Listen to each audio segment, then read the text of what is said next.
Greetings, salutations, respect, and love. I am Scott, a somewhat subdued version of him, coming back from illness. But yeah, I'm back. You can't keep the prog corner down. You can't keep me down. Absolutely not. A couple weeks ago, I did my favorite songs of all time, and it turned out they were all like from the late 60s and early 70s. So I'm like, I need to keep going with this. I like songs from all eras. So I'm doing my favorite songs from the 80s. And the thumbnail says 10 songs. I'm doing 12 with a couple of honorable mentions, which I'll just rattle these off real quick. Killing Joke.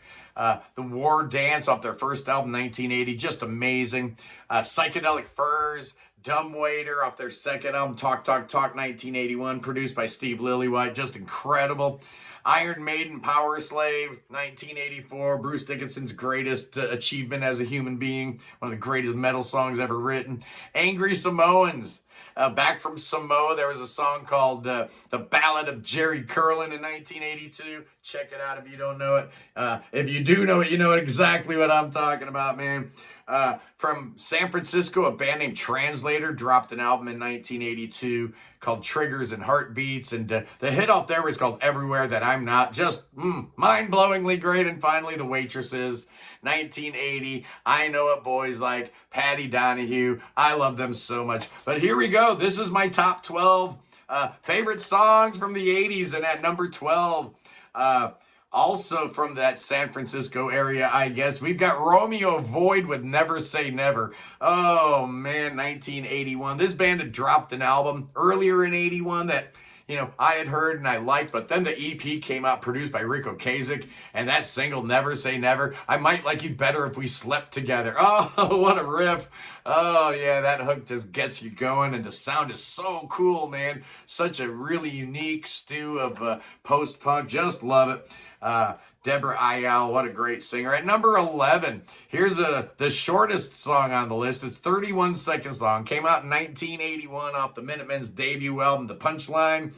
Oh, man, it's just 31 seconds of pure punk genius. I am a D. Boon fanatic, but this song was written by Mike Watt. I know when they did it live, D. Boon sang it. But yeah, the 20 lyrics go. There's 20 words in this whole song. Little hanging down in Turkey, 2 necks and a noose. One's a rightist, the other's a leftist. And then it breaks and goes into some crazy punk rock stuff. What the F? And then it goes real crazy. And then you hear Mike screaming, Fanatics! And that's the whole song. It's just absolutely genius. Love the Minutemen at number 10. You know, you talk about the 80s, you're talking about the age of MTV, and every now and then, you know, you stay up late and watch 120 minutes just to be amazed by one song. And it happened it happened a lot, but in 1985, I heard this track called The Whole of the Moon by the Waterboys. Now, I knew about these guys. This was their third album. This is the Sea. And the first 2 albums are okay, but where did this song come from, man? Just amazing. Mike Scott, the songwriter, the singer, just one of those great songs, those perfect songs that just come up from nowhere. Just incredible. I love it. Waterboys are great, but wow. They never topped that song, did they? At number 9, we're going at the tail end of the 80s. You can almost consider this like the first song of the 90s. And I'm doing the Pixies, right? When I first put this list together, I noticed all my songs were like 1980, 1981, so I had to look at the later part of the decade, and I came up with a couple goodies. 1989, saw Pixies drop their second album, Doolittle, and I'm going with Debaser. Oh, yeah, the lead-off track off of that genius album. Oh, and Loom Shank. Oh, man. Frank Black's just crazy. I love it. Andalusia, I am Moon, Shank. I don't even know what he's singing about, but it just sounds so cool. Kind of like John Anderson just spitting out words and stuff. Frank Black was kind of doing the same stream of consciousness stuff. Just amazing. At number 8, let's go back into the dead set corner, like the dead middle of that new wave thing, 1982. There were so many new wave bands popping up left, right, and center. Some of them are great, some not so much, but one band that popped up and then kind of disappeared was Haircut 100. They had a good little hit, but their second single was called Love Plus One. Oh, man, it starts out with a violin, and you've got horns. You've got such a beautiful melody. Nick Hayward wrote this thing. He'd leave the band shortly thereafter, unfortunately. This was off their debut album called Pelican West, and I love this track, man. It only got up to number 37 in the US, but I guess it peaked at number 3 in the UK. So people in the UK might remember this song, but a lot of people in the US don't. What a great band. What a great song. At number 7. Oh, man, I love the Smiths. I love Morrissey. I could have gone a lot of different ways, but I'm going with Still Ill. And they recorded this song a couple times. In particular, I'm going with the Hatful of Hollow version because I love the harmonica intro on it. But, oh, man, does the body rule the mind or does the mind rule the body? I don't know. Under the iron bridge we kissed, and although it ended up in sore lips. Oh, come on, man. That's just good writing. I don't care what you say. I don't care what your, sexual orientation is or whatever, but that's just good writing right there. The Smiths. Oh, man. Love the Smiths so much. At number 6. Another cat I dig, but I rarely talk about on this channel is Joe Jackson.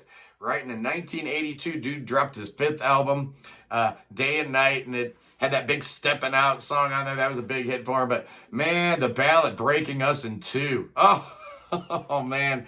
A lot of people said it was a little too sappy, maybe a little bit too by the numbers. But, man, every time I hear that song, big old man tear starts crawling down the face. I love it. I love Joe Jackson. What a genius Joe Jackson is. One of these days I'm going to rank all his albums because I love him.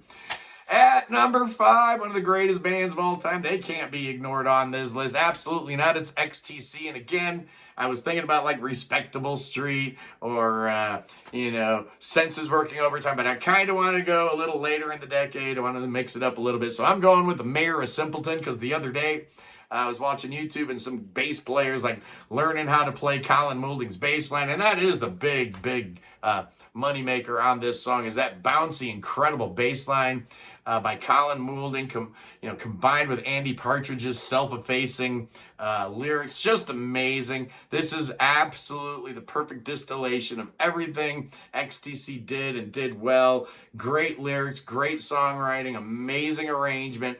Punchy, bouncy, keeps going. Mayor of Simpleton, 1989, off Oranges and Lemons. Just fantastic. At number 4. Oh, yeah, I love to talk about these guys. It's a flock of seagulls, man. Talk about a band that got a bad reputation because they had bad haircuts, but don't let that fool you, man. Early Flock of Seagulls was fantastic. I love their first 2 albums. Their second single was called Telecommunication, and it was produced by none other than Bill Nelson from Bebop Deluxe. And if you're thinking that all, Flock of Seagulls was just a bunch of Iran and all that kind of lame stuff, man, you need to check out that song because this song rocks. It's amazing. Almost sounds like a Bill Nelson track. It's just beautiful. It leads off, the side 2 of the album that came out in 82. I guess the single came out in 81. Did absolutely nothing, didn't chart. We had to wait until Iran and, that kind of stuff before this band took off. But, man, check out Telecommunication, one of my favorite songs of all time. At number 3, at number 3, man, I saw this cat in 1981, and, the women were throwing their panties and bras up at the stage. It's Adam and the Ants, and their first number 1 song, Prince Charming. This is the 3rd Adam and the Ants album, the last Adam and the Ants album. Last time you really hear all that weird, confusion. I just love the Burundi beats with Adam Ant dressing up like a pirate, or is he like from the French Revolution, or is he an indigenous American? Who knows? He throws all these different imagery kind of things into his look, and the song is all about that. We're the dandy highwaymen's whom you're too scared to mention. We spend our cash on looking flash and grabbing your attention. The devil will take your stereo and your record collection. Oh, yeah, the way you look, you'll qualify for next year's old age pension. Stand and deliver your money or your life. Try to use a mirror, not a bullet or a knife. Come on, man. That's just solid writing for a pop song. I'm sorry. Stuart Leslie Goddard, better known as Adam Ant, teaming up with Marco Peroni. Oh, what a great song. I absolutely love it. At number 2. Oh, this is the heartbreaking one on the list, boys and girls. You knew it was coming, 1980. Ian Curtis and the boys in Joy Division have booked their first tour to the U.S. They go in the studio like in May and record Love Will Tear Us Apart. A month later, dude is dead. Yeah. He killed himself before this record came out on the eve of their American tour. Ian Curtis, along with Peter Hook, Stephen Morris, and Bernard Sumner. I guess they were listening to a whole bunch of Sparks and Sinatra when they wrote this classic. Oh, and it does bring a tear to the eye every time I hear it. Just an amazing song, just beautiful. And then, just knowing that the dude wasn't around anymore to enjoy the success that the song had. Rolling Stone reviewed this as a single and gave it 5 stars. They don't review a lot of singles. They sure didn't back in 1980. And at number 1, my favorite song from the 80s.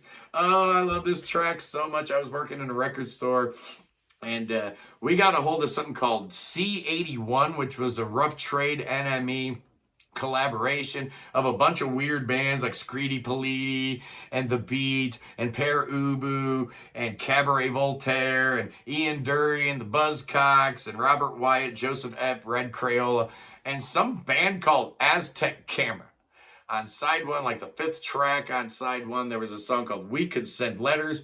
Apparently this song was the B-side of their first single, and then this is a second version of it. There was a third version which came out in 1983 on their debut album, Highland Hard Rain.